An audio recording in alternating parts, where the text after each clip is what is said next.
To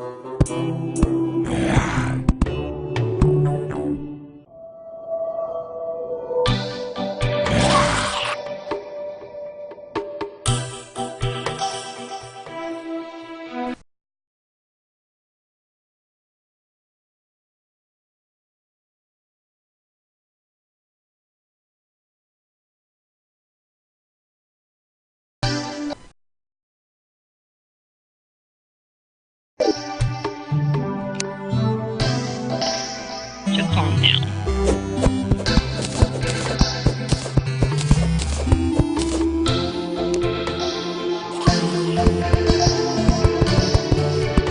Alright, so I found all of these emotion words to describe negative emotions and positive emotions.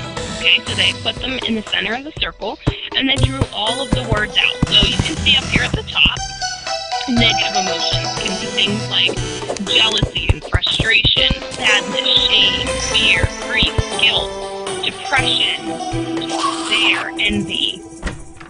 And then positive emotions can be things like joy, empathy, hope, pride, happiness, desire. Are there any words on these charts that you don't know what they mean? If you don't know what one of those words mean, you can circle it, put it in chat, and we can define it together.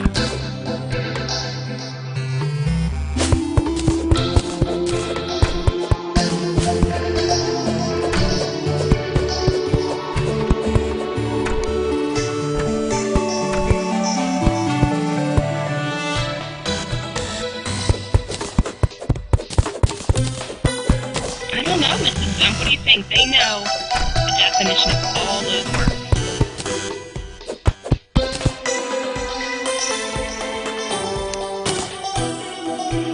Sorry, my dog just started barking at something. They know the definition of all those words. Euphoria, Adasia.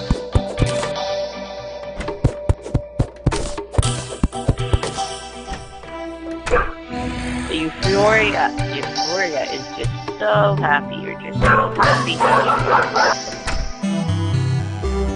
Euphoria means you're so excited. I mean, it's like the top of the list. It's such intense, like, excitement or joy that you're just overwhelmed. It's like the best day you've ever had.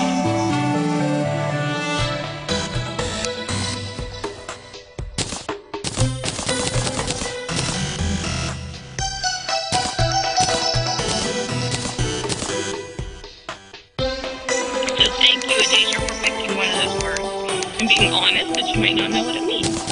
Anybody else see a word up here that you think, maybe? Joy. Joy just is another word for happy. You're joyful.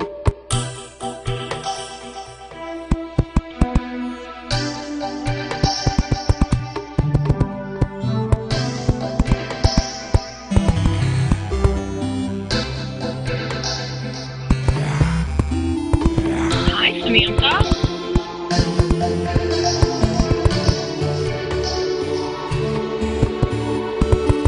Alright, now they're looking empathy.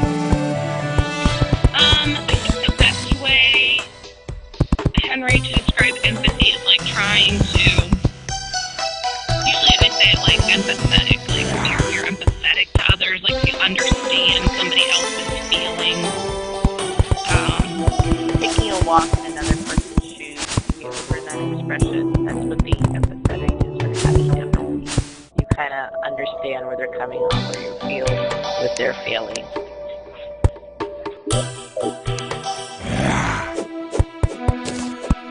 Despair, Adasia's like hopeless. You're just lost.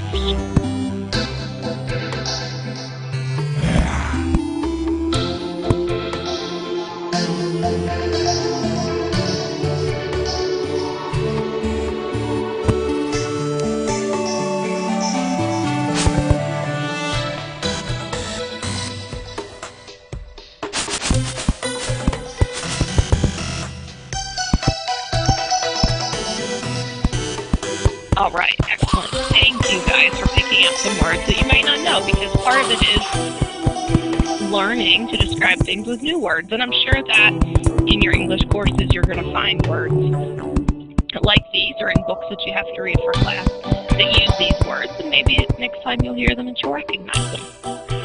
Alright, so I'm going to read you a situation, and I want you to find one word to describe the emotion, and try to use maybe one of the words I just showed you, something other than things we would normally say, like bad or good, okay? We're going to like kick it up a notch.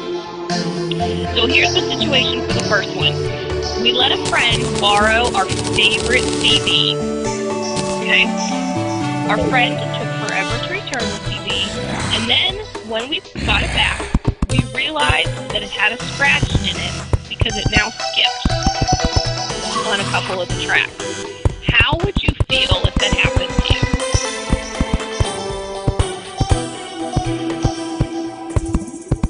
You lent your favorite CD to somebody, took them forever to return it, and now it's scratched or broken. How would you feel? Samantha said bad, or mad, excuse me. Anybody else have another emotion they might feel? Remember, we can all feel something different.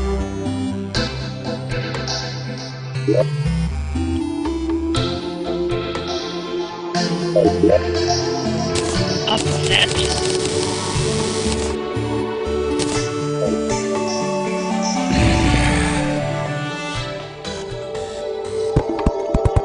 Funny because you know what? I think that I would be somebody that I probably would not care. Because generally, I don't like to lend my stuff out. And if I do give somebody something, it's something that I don't usually care about. So if it was my favorite CD, I probably wouldn't have let them borrow it in the first place. Because I'm just weird like that.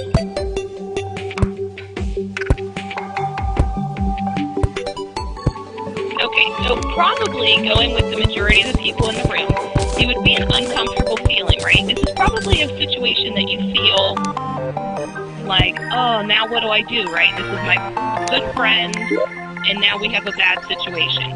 So how do you think we would deal with it? What do we do to make it right with your friend?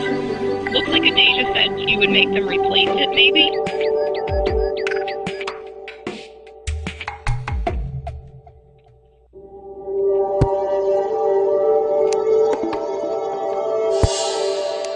Anybody else have an idea? What would we do? Samantha, I think you put something up. I'm trying to scroll.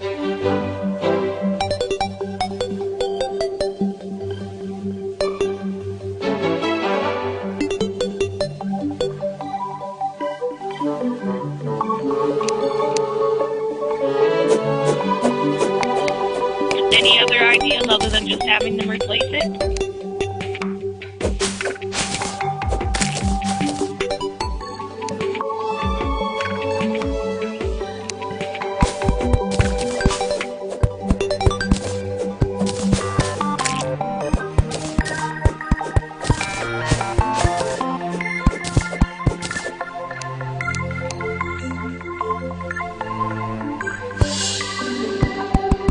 That's good. Just talk to them. Maybe they didn't even realize it, right? Okay, talk to them.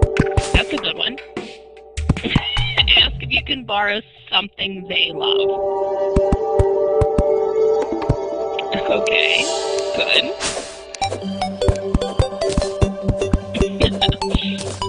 Adasia took the, getting even route. Alright, let's try the second one. Okay, this time, we're going to go bowling. Or your friends went bowling, and you overheard it on Monday morning at school. You overheard that they all had such a great time bowling on Saturday night. They're not your best friend, but you figure that they would have invited you because you typically call each other when a group is planning to go out. So pretty much a group of friends, not your best friend, went out without you. You found out after the fact. How would you feel?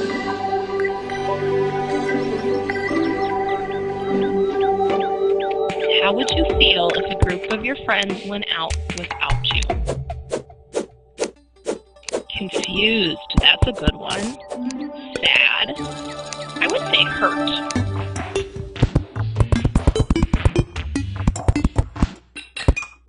James, how would you feel if your friends went without you?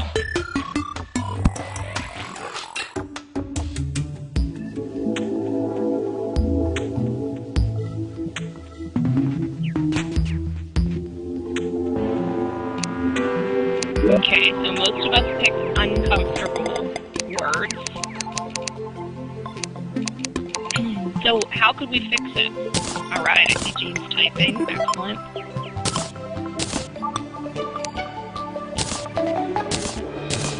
Sad. Thanks, Samantha. How can we fix it? What would you do?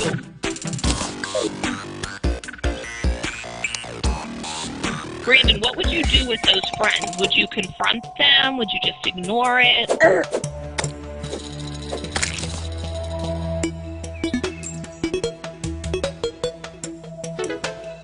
You don't know, Henry. Henry's not sure what he'd do.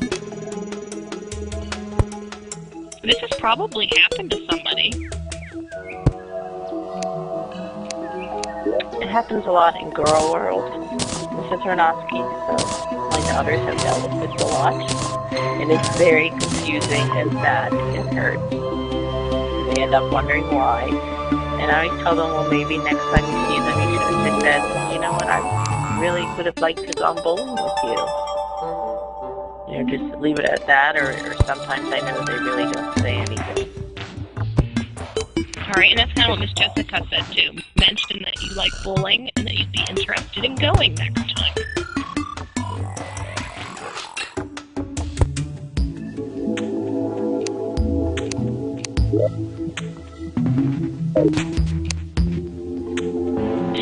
Deja said she'd just go with her real friends.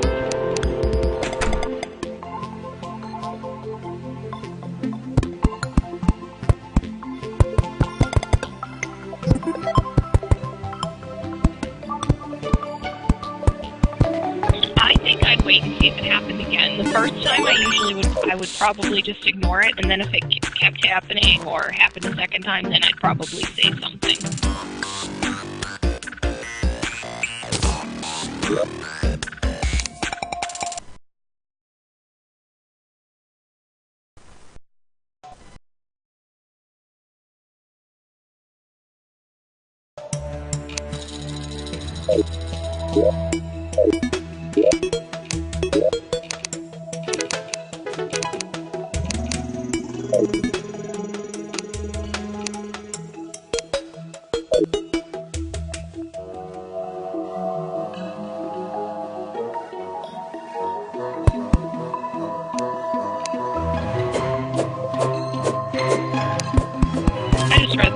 And forgot to put my mic on.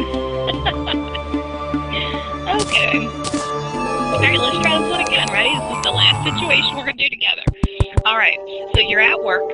You agree to help out your coworker. You're going to do his cleanup job so that he can leave early to meet somebody. The store got really busy, and by the end of the night, you quickly finish your job and close up, forgetting to do your coworker's job. Your coworker is then called in by the boss the next day and put on probation. So your coworker got in trouble because you forgot to do something you promised to do. How would you feel?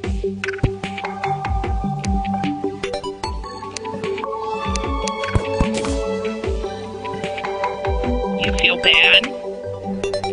Okay, and you're the person that forgot to do it, so think of the emotions of you as the person that forgot to do it. You promised, and you forgot. Go ahead, Henry.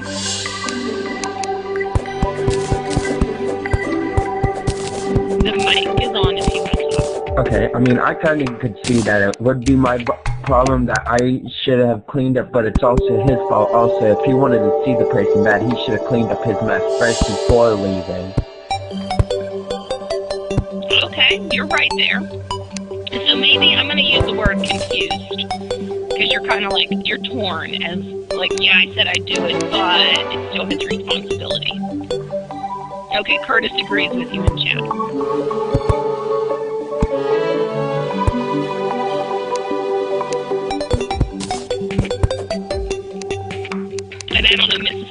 probably agrees with me too. I tend to try to like not rely on other people. If it's my job, I try to make sure I do my job, because when it comes down to it, in the real world, that's who's going to be in trouble for it. You can't blame it on somebody else. Like, just like Mrs. Stump and I teach class together. If I didn't just show up today, I can't say, oh, well, Mrs. Stump was in the room, because it's my name on the class today. Yes, I agree with that, but I also feel maybe the person who forgot should have said something to the boss, unless it was like something where his friend left without telling the boss. It was kind of a, let's keep it all on the down low, I'm just going to speak out, can you do this for me type of thing. Otherwise, then there's nothing you could have done if the friend didn't want the boss to know that he was sneaking out. Now, if on the other hand, the friend told the boss, I'm leaving early, I've asked, Curtis to clean up for me or to finish my job, and the boss knew about it, that would be a different situation. That's a good point, too. Yeah, we don't know, because it doesn't say if the guy sneaking out told the boss, or if they went and did it. So these, because you don't really know